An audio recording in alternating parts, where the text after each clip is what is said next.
yourself to mind your own business. You are a woman who manages her own set point. So ladies, keep your hand in your skirt. Hello and welcome. Keep your hands in your skirt. Have you been keeping your hand in your skirt, minding your own business? My name is Sabrina. Today's topic is about manifestations, actualizing. Why are some of the things you desire and wish for yourself, why are some of them coming into fruition, and why have some of them not unfolded? So what I wanted to do today is talk about a tool I heard from Neville, Goddard, of how the conscious and the subconscious are really the important ingredients to determine whether you are able to manifest, to actualize the thoughts that you want, or whether they're still sitting in the vortex, as Abraham would say. So Neville Goddard is a thought leader, and many people in the law of attraction community like him. I personally had not felt a call to listen to him because the few times I did look, I noticed he always used scriptures, and with my background as one of Jehovah's Witnesses, often scriptures just bring up bad feelings in my body, and so I have that no thanks energy in my body when I see scriptures. Well, for whatever reason, he recently showed up in my reality, and I'm a person who trusts if something's showing up, I follow the energy. So I didn't know why he was showing up, but it turned out I got a piece of the puzzle. I totally got dazzled by something he shared that I would like to share with you. And so what he started talking about was the headship principle. And holy baloney, I have so much pain associated with the headship principle, right? As one of Jehovah's Witnesses, the headship principle was used, abused as a way to keep people, women in particular, and children submissive. So the headship principle, the organization just believed in it, taught it, encouraged, and you had to be submissive. It was a rule. You had to be submissive to the men. And so in my marriage, it was an abusive marriage. And whenever I would try to defend myself or to say, no, this isn't right, well, then my husband just got to beat me up over the head with the Bible by tossing that headship principle at me, right? Tossing the scriptures. The man is the head of the house. The man is the head of the wife. You have to do what I say. Right? Anyway, so Neville Goddard started talking about the headship principle in this video I was listening on YouTube. And I was totally shocked because I always wondered, why the heck is the headship principle even in the Bible? And of course, we know everybody interprets the Bible based on their own filters, based on their own beliefs. Different organizations teach different things. But the point was, it just always felt yucky to me, and I just never understood why it was even in the scriptures. So this is what Neville Goddard believes. And he actually believes the headship principle is a tool for how to actualize or manifest whatever it is that you're wanting. So his definition is that the head is consciousness, and it's a masculine energy. So it has nothing to do with the female, right? Your body, your physical body, right? Your gender. It's not about your gender. It's about, he believes, feminine and masculine energy.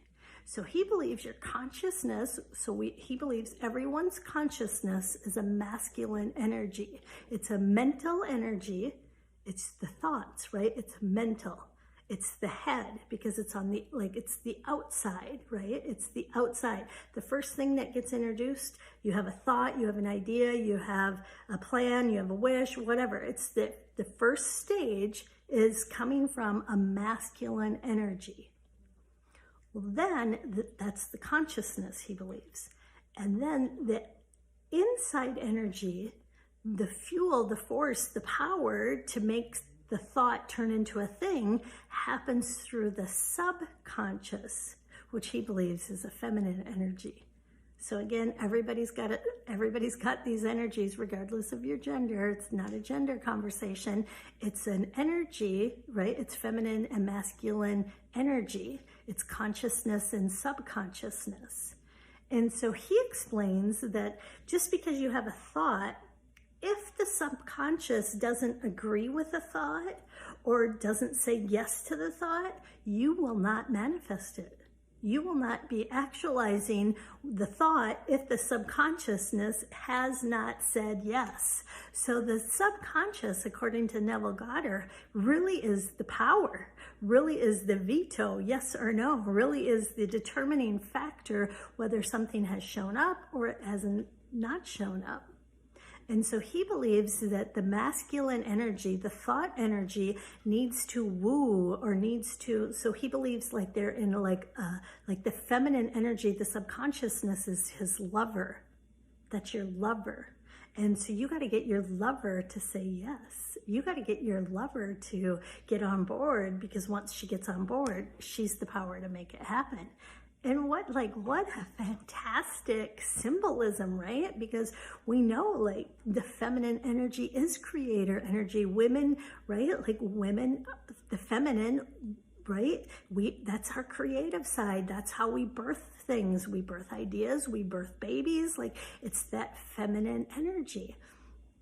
And so his teaching, he teaches if you have an idea, you have something that you want, you've got to go in and wow your subconscious.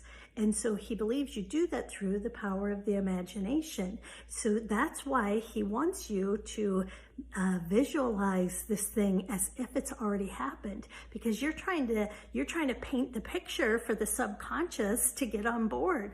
So if you're wanting, say you're wanting a vacation, you're imagining the sun, you sip one of the amazing drinks you have at this location, you're imagining the activity that you get to do because you're on this location. Maybe it's a swimming activity, maybe it's a horseback activity, maybe it's something with animals. You're imagining the smells, you're imagining the flavors of the different plants that you get to touch, maybe the different foods you get to see and feel and smell and taste. So you're trying to woo, you're trying to dazzle, you're trying to paint a picture in your imagination. So the subconscious wants to get on board, and once she says, yes, yes, yes, I want this vacation, yes, yes, yes, yes, yes, then she has the power, she has the ability, she has the attracting, right? She's the magnetic force that summons this wish, this desire, in this case, this vacation, and once she says yes, that is how it will come into fruition. So I just thought like, oh, how beautiful to take this topic that used to really twist my stomach and make me want to vomit, right? This headship principle, right? Like how to take this amazing topic and reframe it, as Bashar would say, reframe it into this powerful understanding on how I can use it to manifest the life of my dreams, to actualize the life of my dreams, to bring my wishes and desires to fruition. Ooh, I love law of attraction. And you know what I really like about law of attraction? Like I believe that people try to simplify law of attraction, so they dumb it down or they strip it down to try to get people like on board, like, hey, law of attraction can work. But then because they've stripped it down so much, they've missed some, like, not missed, but some of the pieces haven't really gotten explained. So like people think like, oh, law of attraction is just, you know, for money and for the cars and for the stuff. But really when you as the more you study it, that's kind of, you're missing the point. Law of attraction really is about the emotion. Law of attraction really is about feeling it, really is about like using your imagination to dazzle your lover, the subconscious, using your imagination to woo and dazzle your lover, the subconscious, to say yes. And then you get that feeling, right? Because you're using your imagination, you're daydreaming, you're using your senses, you're fantasizing, you're pulling in all of these sensory experiences, feelings, and then your body gets to start feeling it. And that's how you're accessing the subconscious. That's how you're summoning it to you. But in the meantime, the thing is, your body gets to feel as if it's already here, as if it's already happened, as if it's happening now. And so the real goal, the real juice or satisfaction, in my opinion, about law of attraction is right here, right now. Like, you don't actually have to go get on an airplane and go through all that procedures and da-da-da-da-da. Like, you can actually have that experience through your imagination right where you are, right here, right now. And your body gets to get high, right? Because we get high when we think about these things. Well, I get high anyway. I don't know if you're the type that gets high. I get high so naturally through the power of my thoughts and through the power of my imagination. And that's like what's so beautiful about having this awareness, having this knowing that, right, I get to create whatever story I want for myself right now for the day. So why not create a story? Why not create a sensation? Why not create an experience that dazzles and delights me, that benefits me? And that's what I love about law of attraction. So I just really wanted to share Neville Goddard, his interpretation of the headship principle, wanted to share my enthusiasm. And, I just really like how we can take one thing that at one point was, a painful, like, right, that term headship principle, like it went from like vomiting when my body hears that word to like going, ooh, how am I going to dazzle my lover? How like, ooh, what am I going to daydream about today and get my subconscious like on board where she's like, yes, I'm in, I'm all in. So today's topic, I hope you enjoyed it. Thank you for listening, and we look forward to talking to you the next time. Bye-bye. Manage your own set point. Use tools to change your vibration. Raise your set point. Thank you for listening to the Keep Your Hands in Your Skirt podcast. Make sure to subscribe and please leave a review. We really appreciate that effort, and we'll catch you in the next episode.